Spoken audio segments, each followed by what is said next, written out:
यहाँ बोत्सवाना में एक बेबी एलिफेंट का जन्म हुआ है।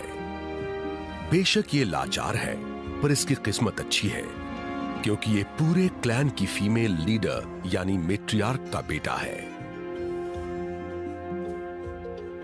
ऐसा पहली बार हो रहा है कि हमारे स्पेशल कैमरास सिर्फ चांद और तारों की रोशनी को इस्तेमाल करके रात में कलर में शूट कर सकेंगे, और इसलिए हमारी आंखों के सामने होंगे यहाँ के कई सीक्रेट्स और एक बिल्कुल नई दुनिया।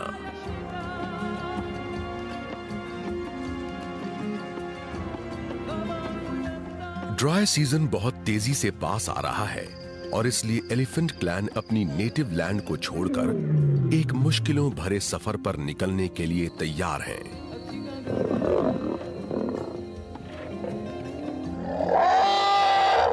इन्हें बेहद खतरनाक रास्तों पर चलकर लगभग 500 किलोमीटर का फासला तय करना होगा।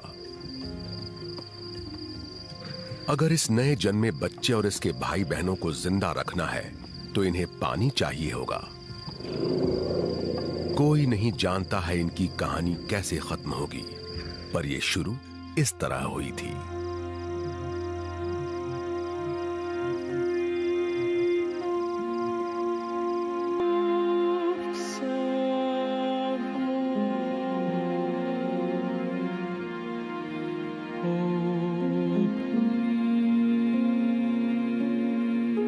ये एलिफेंट फैमिली विशाल अफ्रीकन सवाना में रहती है। ये दुनिया के सबसे बड़े विल्डरनेस में से एक है। दिन के वक्त भले ही ऐसा लगता हो कि यहां कुछ नहीं हो रहा,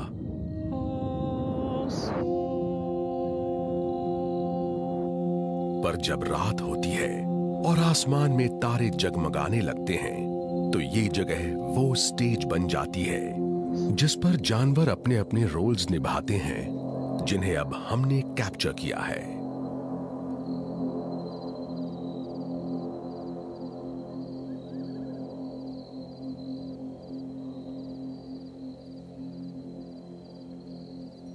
सवाना की वाइल्ड लाइफ का पहला सीन यहां से शुरू होता है।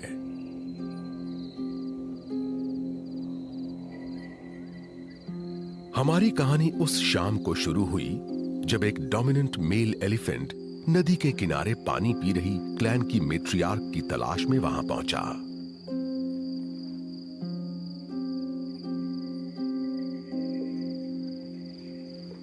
वो अपने सबसे छोटे बच्चे को दूध पिला चुकी थी और उस मेल को एक्सेप्ट करने के लिए तैयार थी। वो खुद को इस ताकतवर मगर बहुत ही भोले भाले बीस्ट को सौंपना चाहती थी।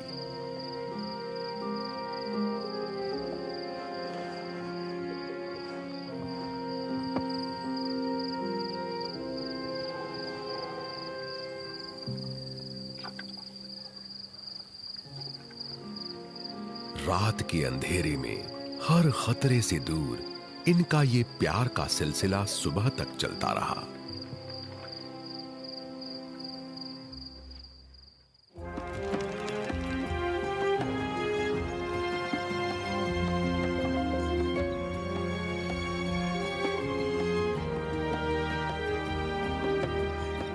कई महीने बीत चुके हैं और अब क्लैन की फीमेल्स वापस आ चुकी हैं। ये रेनी सीजन है, इसलिए प्लेन्स में पानी की कोई कमी नहीं और सवाना में हर तरफ हरियाली छाई हुई है।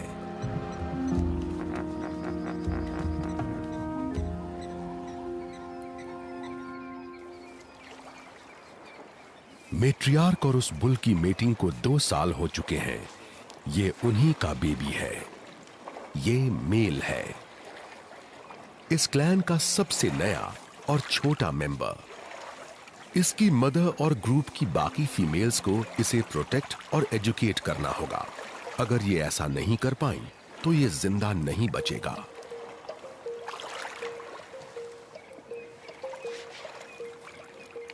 हालांकि ये अभी बहुत छोटा है, फिर भी ये अपनी सूंड हिलाकर अपनी मां की नकल करने की कोशिश कर रहा है। ये आसान नहीं है। इसके लिए इसे 1.5 लाख मसल्स को कोऑर्डिनेट करना होगा।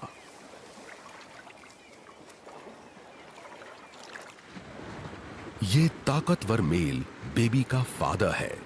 इसका वजन 6 टन से ज्यादा है और ये इस क्लैन का सबसे पावरफुल मेल है। ये यंग मेल्स इतने बड़े हैं कि अपनी मदर्स के साथ नहीं रह सकते और साथ ही ये इतने शरारती और जिद्दी हैं कि अपनी एक्सटेंडेड फैमिलीज के साथ रहने लायक नहीं है। तो इन सबकी आपस में दोस्ती हो जाती है और इस तरह यंग बैचलर्स का एक मौज मस्ती करता हुआ ग्रुप बन जाता है। पर जैसे ही बड़े मेल्स फैसला कर लेते हैं कि अब नहाने का टाइम खत्म हो चुका है, इन्हें उनकी बात माननी पड़ती है। इसी में उनकी भलाई होती है। बड़ों को फॉलो करने से बच्चों को ताकतवर मेल्स की प्रोटेक्शन मिल जाती है।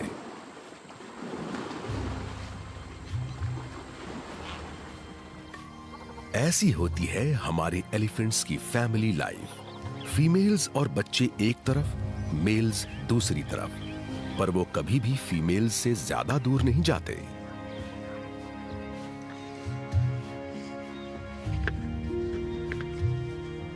इन यंग मेल्स के साथ प्रॉब्लम यह है कि ये कभी लड़ना बंद नहीं करते। हालांकि ये लड़ाइयां सीरियस नहीं होती।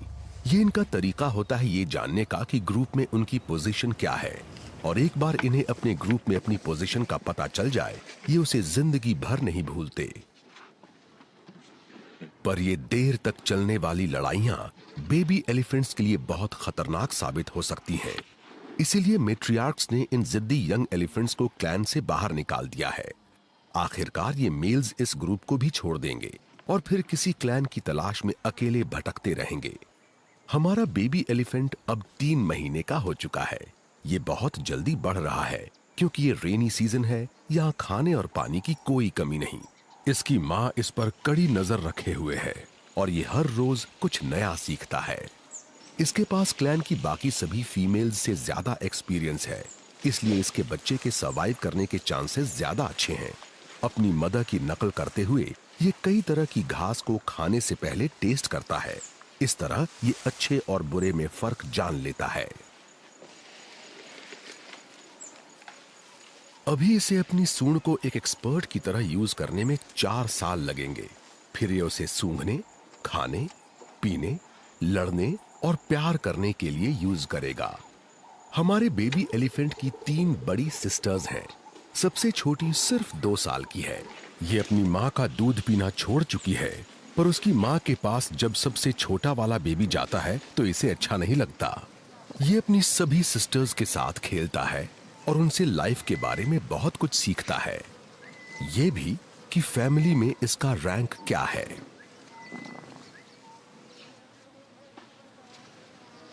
मैट्रियार्क के और बेबीज भी थे, पर वो जिंदा नहीं रह पाए। इसलिए ये इस बच्चे को जिंदा रखने के लिए सब कुछ करेगी। पर जल्दी ही पता चल जाएगा इसका इरादा कितना पक्का है। आसमान में बहुत दिनों के बाद नजर आई ये माइग्रेटरी बर्ड्स ये बता रही हैं कि रेनी सीजन लगभग खत्म हो चुका है। जब से बारिश बंद हुई है, पानी का लेवल कम हो रहा है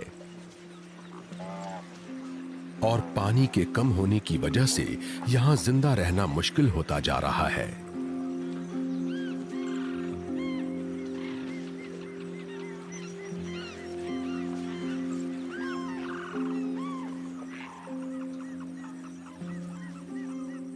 एलिफेंट्स के पास बर्ड्स को फॉलो करने और सवाना को छोड़ने के अलावा और कोई चारा नहीं है। ये एक बहुत लंबे और मुश्किल सफर की सिर्फ शुरुआत है और ये सफर इन्हें हर साल करना पड़ता है। इनकी ये मजबूरी इन्हें एक वाटर होल से दूसरे वाटर होल तक 450 किलोमीटर की दूरी तय करवाएगी। अगले 4 महीनों तक ये उन रास्तों पर चलते रहेंगे जो मैट्रियार्क को बचपन से याद हैं।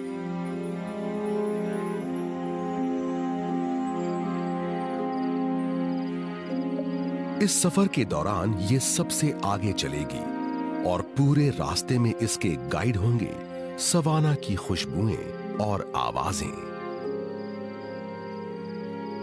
ट्रैवल करने के लिए सनसेट सबसे अच्छा टाइम होता है। इस वक्त इनकी आंखें शेड्स और कलर्स को दोपहर के मुकाबले ज्यादा अच्छे से देख पाती हैं और इस तरह इनका लंबा सफर शुरू हो चुका है। ये जब भी रुकते हैं, बेबी एलिफेंट जल्दी से दूध पीना शुरू कर देता है। ये पूरा दिन और पूरी रात चलने का आदी नहीं है, इसलिए इसे आम दिनों से ज्यादा दूध चाहिए होगा। अंधेरे में शूटिंग कर पाने की वजह से हमें पता चला है कि एलिफेंट्स तब भी खाते रहते हैं जब चल रहे होते हैं। ये मजबूर है। बड़ी मैट्रियार्क के लिए हर रोज 100 किलो खाना खाना जरूरी होता है। बेबी एलिफेंट उस होल के पास पहुंचता है जो इसकी मदर ने अपने पावरफुल टस्क से खोदा है। ये पहली बार मडी वाटर को टेस्ट करता है। इसमें वो सारे मिनरल्स हैं जो सरवाइव करने में इसकी हेल्प करेंगे। अरे ये कौन है? 3 महीने का हमारा बेबी एलिफेंट सब कुछ जान लेना चाहता है, पर इसे इस बात का अंदाजा नहीं कि ग्रुप की सेफ्टी से बाहर जाना कितना खतरनाक हो सकता है।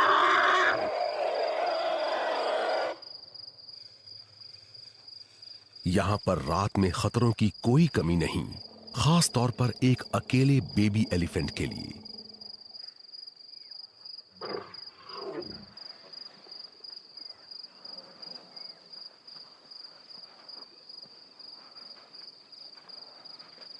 मां को चिंता हो रही है।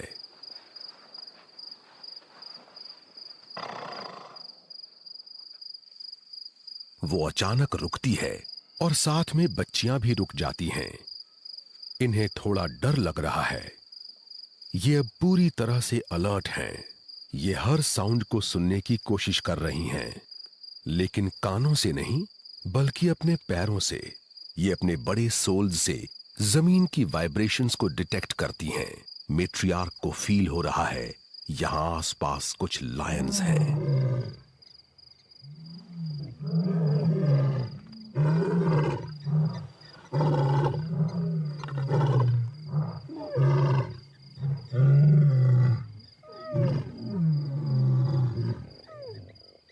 पर आज रात लायन जिनके पास नहीं आ रहे। उन्हें पता है कि वो बहुत सारे एलिफेंट्स हैं और जब वो साथ होते हैं बहुत पावरफुल होते हैं।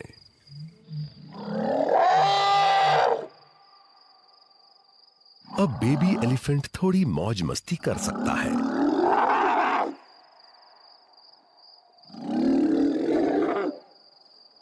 फिलहाल मदर बेफिक्र होकर मिट्टी वाले पानी के पास लौट आई है। कल हमारा बेबी एलिफेंट शरीर के लिए बेहद जरूरी मिनरल से भरा हुआ दूध पिएगा। मैट्रियार्क सिग्नल देती है, जाने का वक्त हो गया। एक और एलिफेंट फैमिली के साथ फीमेल्स एक बार फिर आगे बढ़ रही हैं, पर ये अपने बच्चों की वजह से पीछे छूट रही हैं। इन्हें ऐसे रास्तों से गुजरना पड़ रहा है जो ज्यादा सेफ हैं।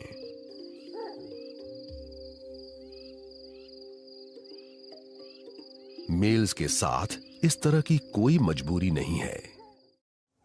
उन छोटे मैमल्स के लिए जो यहां रहते हैं, ड्राई सीजन बदलाव का वक्त होता है, जब उनकी दुनिया धूल में बदल जाती है।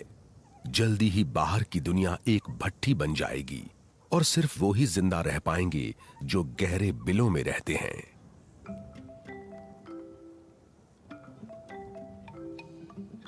ड्राई सीजन में मीयरकैट्स एलिफेंट्स को प्लेन्स छोड़ते हुए देख रहे हैं। उन एलिफेंट्स के रास्ते में पड़ता है एक बड़ा सॉल्ट लेक, जहां सिर्फ सबसे बहादुर जानवर ही जा पाते हैं। पर इन तमाम खतरों के बाद भी मेल्स ने यही रास्ता चुना है, क्योंकि ये नॉर्थ तक पहुंचने का सबसे तेज और सबसे सीधा रास्ता है। हमारे बेबी एलिफेंट के फादर के लिए इस बेरहम और मुश्किल लैंडस्केप को पार करने का वक्त आ चुका है। इन ट्रैवलर्स में एक और बहुत बड़ा एलिफेंट है। ये क्रीचर इतना बूढ़ा है कि इसका एक टस्क टूटा हुआ है। नए पेट्रियार्क ने इससे बहुत कुछ सीखा है और इसलिए इसकी बहुत इज्जत करता है। इसने अपना पहला सफर क्लैन के इस पुराने मास्टर के साथ ही किया था।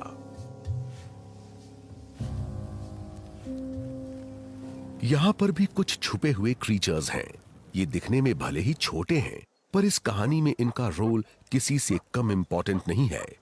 जायंट एलिफेंट्स का जाना इनके लिए अपना स्टोर रूम भरने का एक सिग्नल होता है, क्योंकि उनकी बड़ी ड्रॉपिंग्स के अलावा इन छोटे इंसेक्ट्स के पास खाने के लिए कुछ नहीं होगा। डंग बीटल सन की पोजीशन यूज करके एलिफेंट ड्रॉपिंग के एक टुकड़े को सीधी लाइन में रोल करता हुआ आगे बढ़ता है। मेल एलिफेंट्स सनसेट होते ही चलना शुरू कर देते हैं।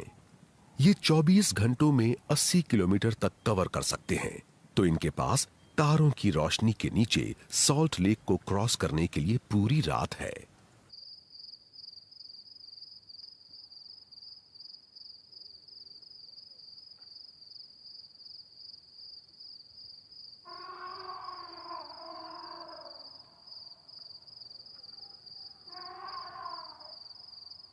इस साल ड्राई सीजन जल्दी आ गया है। बेबी एलिफेंट की फैमिली आखिरकार एक लंबा फासला तय करने के बाद रुकी है। जिस वक्त उसका बेबी दूध पी रहा है, मैट्रियार्क आगे के ऑप्शंस के बारे में सोचती है। बहुत साल पहले इसकी अपनी मदर ने इसे नॉर्थ से जाने वाले एक रास्ते के बारे में बताया था, जो ड्राई लेक को बाईपास करके निकलता है।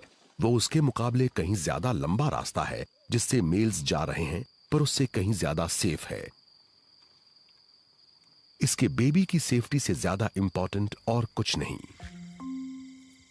और फिर एलिफेंट्स के जाते ही रात के अंधेरे में एक मिनिएचर वर्ल्ड सामने आता है। मियरकैट्स के अलावा सिर्फ पॉर्क्यूपाइन्स वो क्रीचर्स हैं जो ड्राई सीजन को झेल पाते हैं। ये दिन में कभी नहीं दिखते हैं क्योंकि ये पूरी तरह से नॉकटर्नल हैं। फॉरेजर्स होने के नाते ये वो खाते हैं जो एलिफेंट्स पीछे छोड़ जाते हैं, सीड्स, रूट्स और ट्यूबर्स, जिनके दम पर ये अगली बरसात के आने तक जिंदा रहेंगे।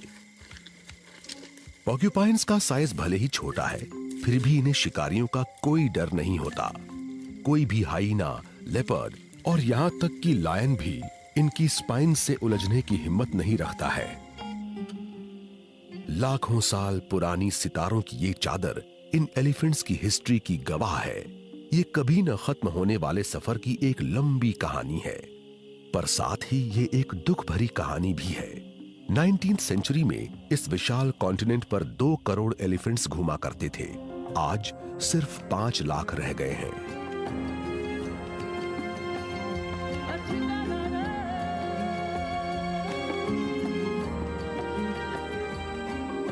सुबह होने पर सब मेल्स एक ही डायरेक्शन में आगे बढ़ रहे हैं। इनका मकसद उस आखिरी वाटर होल तक पहुंचना है जो पीछे छूट चुके सॉल्ट लेक और आगे नॉर्थ में आने वाली उस जमीन के बीच है जहां इन्हें पहुंचना है।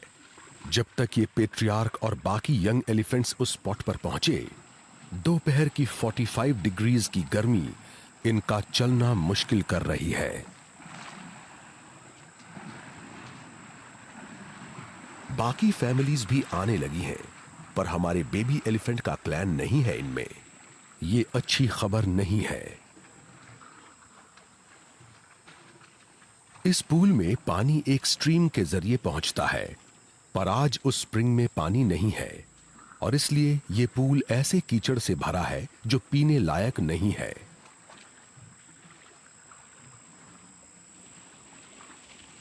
एलिफेंट्स पूल के इर्द गिर्द इकट्ठा हो गए हैं, जिससे अवेलेबल पानी और कम हो गया है। कुछ तो उसके पास भी नहीं पहुंच पा रहे। ये जंगल का कानून है। यहां सिर्फ सबसे ताकतवर जिंदा रहता है। हमेशा की तरह पेट्रियार्क सबसे आगे है। बाकियों को इसके हटने का इंतजार करना होगा।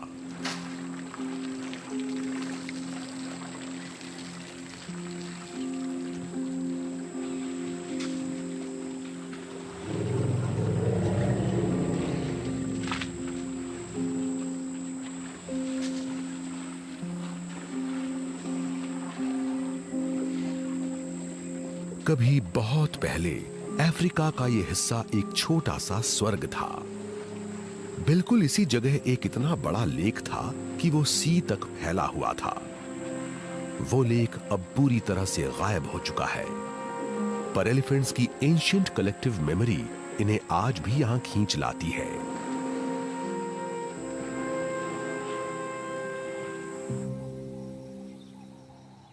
पानी के बिना 3 दिनों से ज्यादा जिंदा नहीं रह सकता। हमारी मेट्रियार्क, जिस पर इस पूरी फैमिली की जिम्मेदारी है, इसने सफर शुरू होने के बाद 2 दिनों से पानी नहीं पिया है।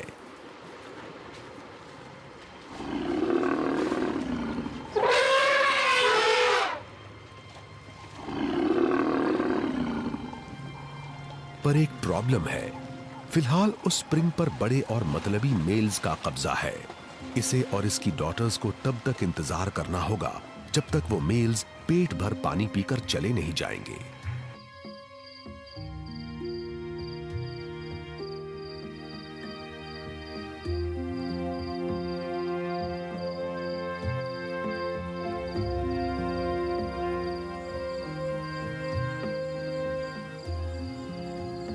यहां पर दिन रात नए एलिफेंट्स का आना जारी है।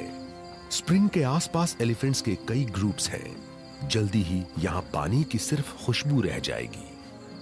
एलिफेंट्स की लगातार बढ़ रही संख्या से इस स्प्रिंग का पानी आखिरकार सूख जाएगा। चमकता हुआ पानी धूल बन जाएगा। कहीं मेट्रियार्क और उसकी डॉटर्स के लिए बहुत देर तो नहीं हो जाएगी?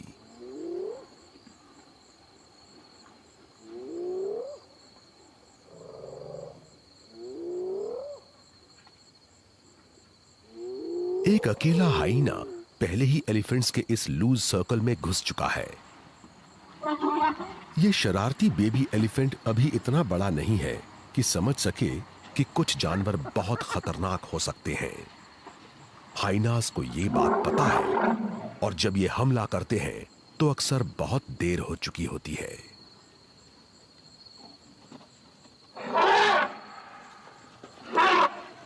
बेबी एलिफेंट की बड़ी सिस्टर बिल्कुल आखिरी पल में उसके बचाव में आगे आई है। पर एक एलिफेंट की किस्मत इतनी अच्छी नहीं थी। रात में एलिफेंट क्लैन ने अपने एक मेंबर को खो दिया है। लायंस ने अंधेरे का फायदा उठाकर अचानक हमला कर दिया था। एक 8 साल की फीमेल अपने ग्रुप से काफी दूर चली गई थी। उसे उस गलती की कीमत अपनी जान देकर चुकानी पड़ी। सुबह होने से कुछ देर पहले मेट्रियार्क फैसला कर लेती है, यहां से निकलना होगा।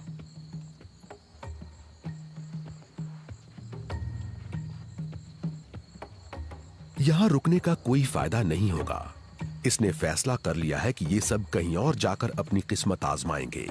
ये फैसला मुश्किल है मगर सही है, क्योंकि हो सकता है कल तक बहुत देर हो जाए।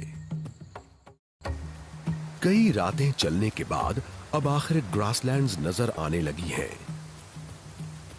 ये एलिफेंट्स, मेल्स हो या फीमेल्स, सभी अपने अपने रास्ते पर चलकर 100 किलोमीटर से ज्यादा डिस्टेंस तय कर चुके हैं। सवाना के आगे ये एक रिवर की डायरेक्शन में जा रहे हैं। एक रिवर जिसकी लोकेशन इन्हें पहले से पता है। सवाना घास चरने वाले जानवरों के लिए बहुत अच्छा इलाका है और यही वजह है कि यहां लायंस भी होते हैं। मेल एलिफेंट्स सबसे पहले पहुंचते हैं और जंगल की बाउंड्री पर रुकते हैं। इन्हें लायंस की कोई फिक्र नहीं है। पेट्रियार्क और बाकी एलिफेंट्स उनको इग्नोर करते हुए आगे बढ़ते हैं।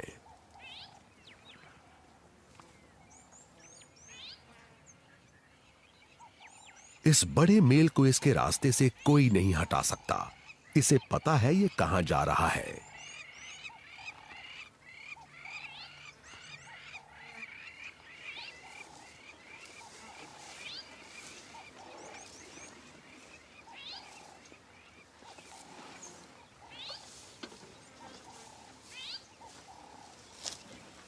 ये हर साल मिलने वाला साथी कहीं नहीं गया है।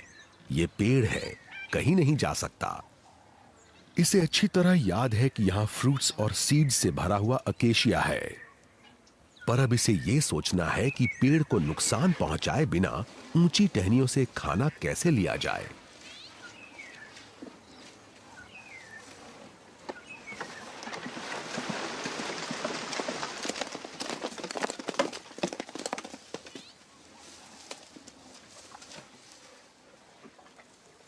इसे बहुत ध्यान देना होगा, कहीं ऐसा ना हो कि यह कीमती पेड़ जड़ से ही उखड़ जाए।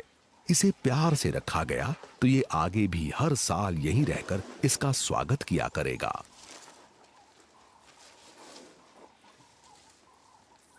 इसके पुराने मास्टर का टस्क भी कई साल पहले ऐसे ही टूटा था। नए पेट्रियार्क को पता है कि इसे वो गलती नहीं दोहरानी है और इसके 2 यंग साथी ये बात सीख रहे हैं। एलिफेंट्स जितना खाना खाते हैं उसमें से सिर्फ आधा डाइजेस्ट करते हैं, तो हॉर्नबिल्स उनको फॉलो करती हैं और उनके डंग की पाइल्स में से जो भी मिलता है उसे खाती हैं। बचे हुए बीज जमीनेट होकर नए पौधे बनते हैं। तो एलिफेंट्स को सवाना के ग्रेट गार्डनर्स कहना गलत नहीं होगा। ये हर साल यहाँ से गुजरते हुए इसे रीजनरेट कर देते हैं।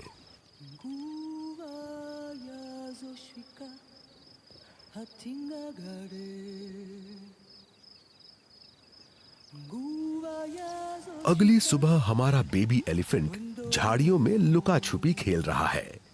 ये खेल सकता है क्योंकि इसकी फैमिली आखिरकार पहुंच चुकी है, पर क्योंकि अकेशिया पर मेल्स का कब्जा है, मैट्रियार्क को न्यूट्रिएंट से भरपूर जंगली घास खाकर ही गुजारा करना पड़ रहा है। इसमें मौजूद मॉइस्चर इसकी प्यास भी बुझाता है, पर एक चीज है जो अब भी इसे परेशान कर रही है। यहां कुछ दूरी पर लायंस हैं। ये अपने पैरों के सोल्स से उनकी मूवमेंट को फील कर सकती है और यहां तक कि गिन भी सकती है कि वो कितने हैं। जी हां, एलिफेंट्स को गिनना आता है। पर इन लायंस के हंटिंग स्किल्स इस मैट्रियार्क के सामने बेकार हैं। इसे पहले ही पता है वो सब कहां छुपे हुए हैं। वो अपने बेबी को अपने पास ले आती है। जब तक ये बेबी इसके पास रहेगा, लायन उस पर हमला करने की हिम्मत नहीं करेंगे।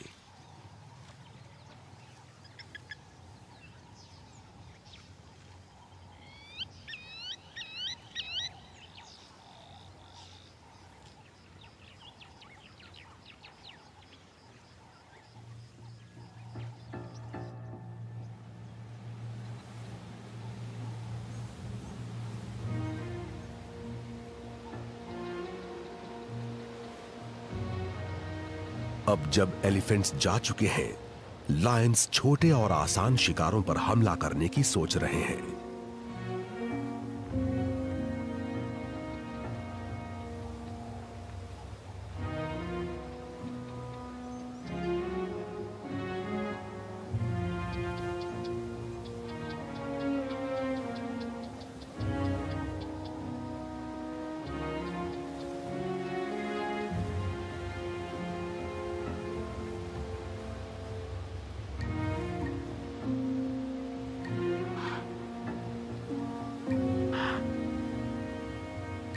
पर गजेल्स और एंटीलोप्स हमेशा अलर्ट रहते हैं और अगर वो लायन को देख लें तो उन्हें पकड़ना लगभग नामुमकिन होता है।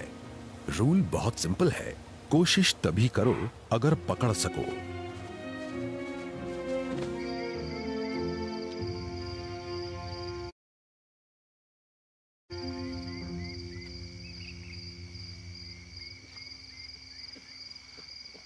सूरज ढलने के बाद एलिफेंट फैमिली आखिरकार वाटर होल पर सही सलामत पहुंच गई है। वो अब भी वहीं है जैसा कि मैट्रियार्क को याद था। फाइनली ये, इसकी फैमिली और इसके साथ ही अपनी प्यास बुझा पाएंगे।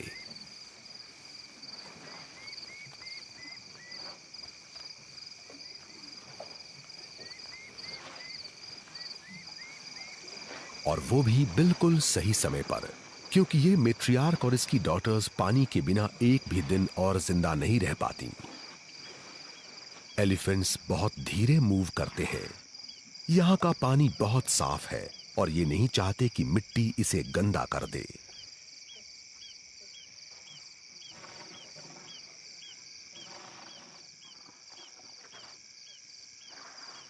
दूसरी फैमिलीज पहुंच गई हैं।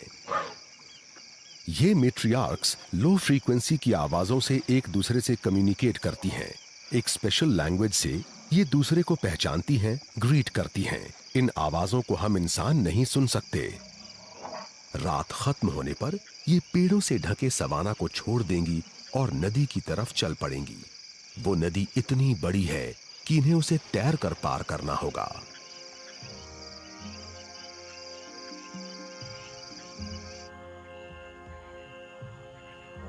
ईगल आउल की आंखें, जो रात के अंधेरे में देखने के लिए बनी हैं, हल्की सी रोशनी को भी एम्पलीफाई कर देती हैं।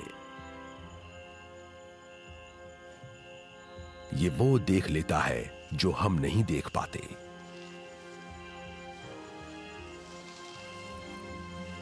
मैट्रियार्क रात की ठंडक और खामोशी का मजा ले रही है। इसने अपनी स्पीड कम कर ली है ताकि इसका बेबी इसके साथ चल सके।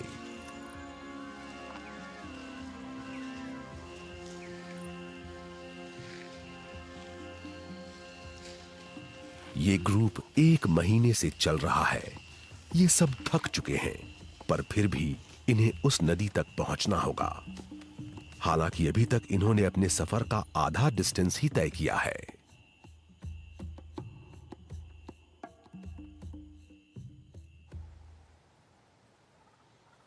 एलिफेंट्स की कलेक्टिव मेमोरी में ये लैंडस्केप एक जीता जागता मैप है।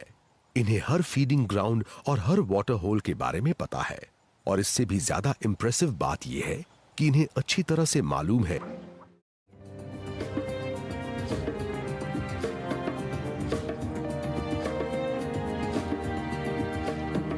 आखिरकार वो ग्रेट चोबे रिवर पर पहुंचते हैं। इनकी जर्नी के हाफ वे पॉइंट पर सिर्फ यही एक रिवर है जिसमें ड्राई सीजन के बीच में भी पानी है।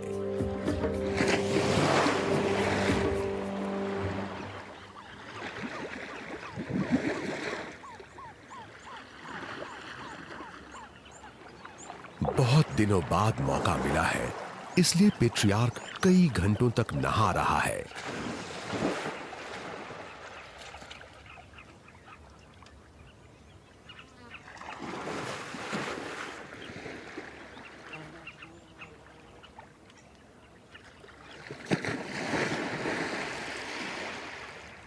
दुनिया के इस सबसे बड़े और भारी लैंड मैमल के लिए एक लंबे सफर के बाद ये अपने शरीर से सारी धूल और मिट्टी धोने का बहुत ही अच्छा मौका है।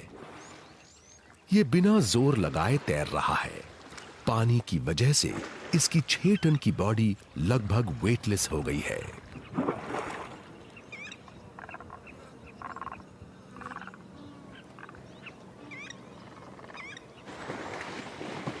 वो यंग मेल्स जिन्होंने इसे यहां तक फॉलो किया है, कई हफ्तों बाद नहाने के लिए रिवर की तरफ दौड़ रहे हैं।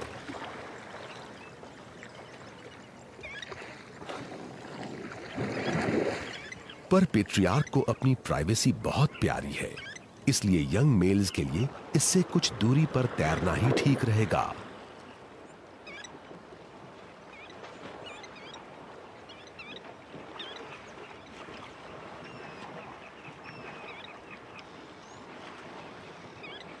पर यह मजा ज्यादा देर तक नहीं चलेगा।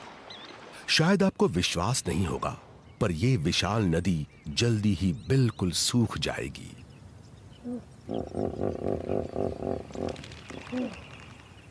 आज बेबी एलिफेंट कुछ नया सीखने वाला है, जिससे वो और उसकी मां दोनों की एक प्रॉब्लम सॉल्व हो जाएगी। वो आज पहली बार पानी पीने वाला है, वो भी अपने आप।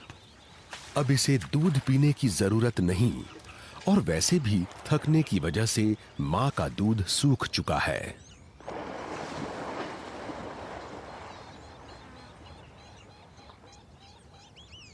तो हालांकि फिलहाल इस नदी के किनारों पर हरियाली और जीवन है, पानी के सूखते ही ये सब खत्म हो जाएगा।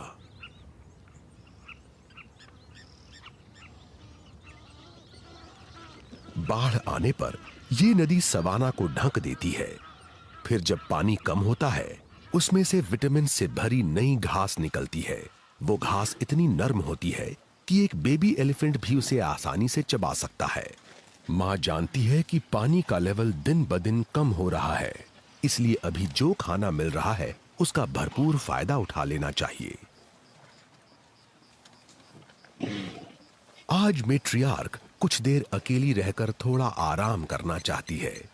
तब तक बेबी एलिफेंट का ख्याल झुंड की एक दूसरी फीमेल रख रही है।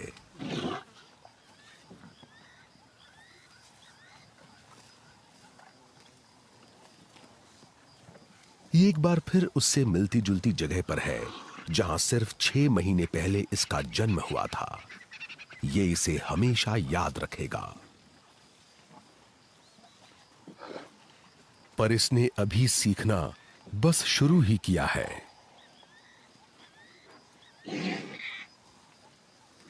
इसकी मदर जानती है कि ये एलिफेंट्स जहां भी जाते हैं अपनी बड़ी जरूरतों की वजह से वहां के सारे रिसोर्सेज को यूज कर लेते हैं। कुछ ही दिनों में सब कुछ बर्बाद हो जाता है।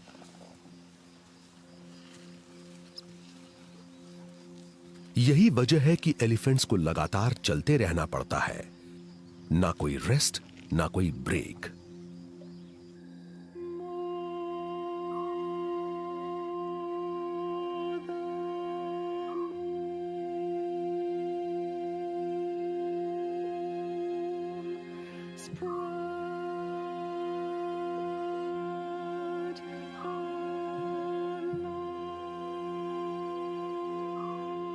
इनमें ये ताकत कहां से आती है कि ये हर एक पैराडाइज को पीछे छोड़कर पानी और घास की तलाश में आगे बढ़ते रहते हैं।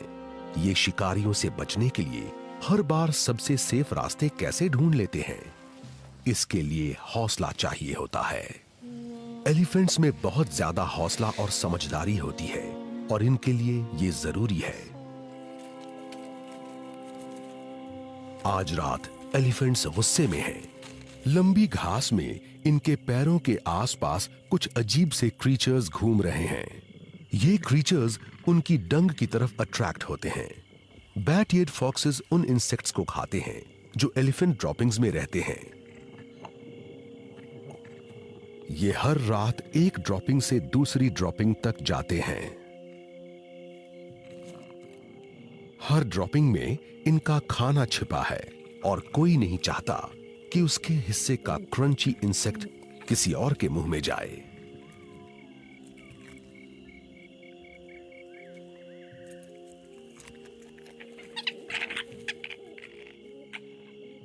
एलिफेंट सीजन बहुत छोटा होता है, इसलिए फॉक्सेस को जल्दी जल्दी खाना पड़ता है। एक बार फिर सबसे स्ट्रॉन्ग और सबसे क्लेवर की मर्जी चलती है।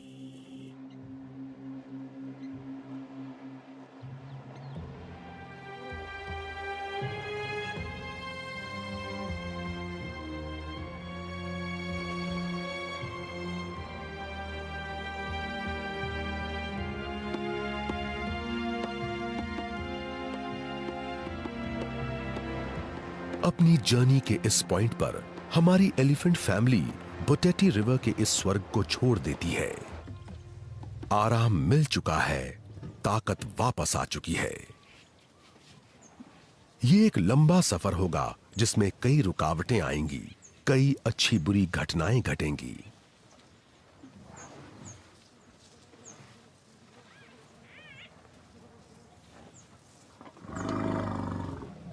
इस सफर में इनका सामना कई अजीब जीवों से होगा। ऐसे क्रीचर्स जो दिन में कभी नहीं दिखते हैं क्योंकि वो सिर्फ रात में निकलते हैं। ये स्केली एंटीटर, ये पैंगोलिन दुनिया का अकेला मैमल है जिसके स्केल्स होते हैं। इसे भी एलिफेंट्स की तरह दुनिया की सबसे ज्यादा एंडेंजर्ड स्पीशीज की लिस्ट में रखा गया है।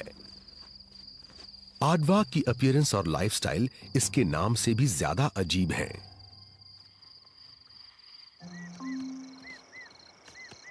कीचड़ में खेलते और रोल करते हुए यंग एलिफेंट्स में ऐसी दोस्ती हो जाती है जो जिंदगी भर नहीं टूटती।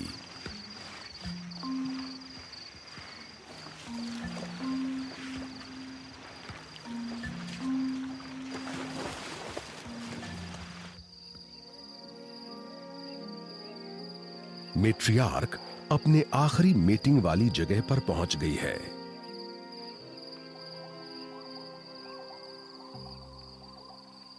एक रात इन्हें अपने पुराने रास्ते पर एक गांव नजर आता है। एलिफेंट्स को फैसला करना होगा, या तो ऐसे निकलें कि जैसे वो गांव वहां है ही नहीं, या फिर कोई नया रास्ता ढूंढ लें।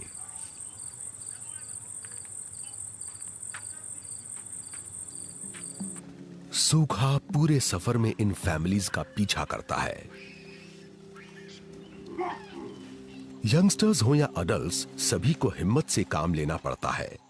मेट्रियार्क की समझदारी और तेज याददाश्त इसके बहुत काम आती है।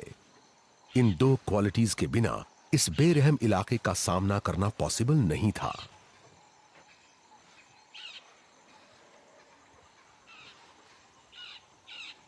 धीरे धीरे वाटर होल्स गायब होते जा रहे हैं और पानी के लिए कंपटीशन बढ़ता जा रहा है। ये खतरनाक ट्रैप्स बन जाते हैं जहां लायंस और हाइनाज शिकार करने की ताक में रहते हैं।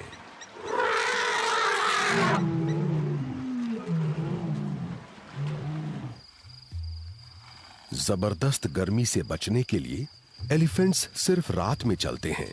दिन के वक्त जहां पर भी शेड मिल जाए वहां आराम करते हैं।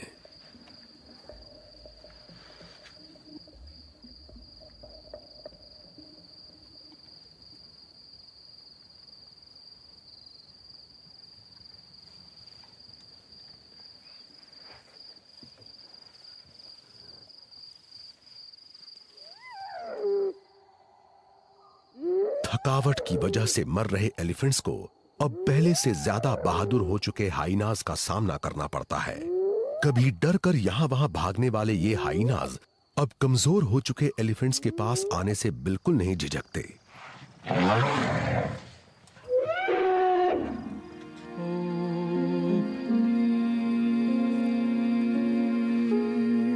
क्या हमारी मेट्रियार्क अपनी फैमिली को सेफली मंजिल तक पहुंचा पाएगी?